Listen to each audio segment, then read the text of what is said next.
I will, welcome 2026 with, parang an open heart, open to more abundance.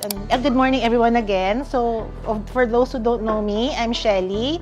My real name is Michelle, but then Shelly came from my yoga kid students before. When I started doing art again, so naging Shelly Creates. What I'm grateful for, manifestation. Because the reason why, because I was really confused pa, do I need to join season 3? Kasi season 1 and 2. So, thanks to Achijo, kasi sabi ko, convince me nga more, sabi niya.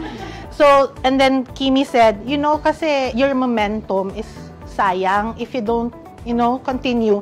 And then when I was in Bacolod, thinking about it, I realized I need Kimi every month. I needed Kimi every month kasi, di ba, she was giving free 15-minute one-on-one. So, one time, she asked me, sabi niya, ikaw ba yung Shelly na nagpa-book ng one-on-one for 15 minutes? Sabi ko, yes. At diba, nag-uusap mo naman kami palagi, everyday sa text. So, sabi niya, bakit? Wala lang. Sabi ko, gusto ko lang. So, yun. So, we talked about it and I realized, since she's my life coach, I think I need that in my life every month.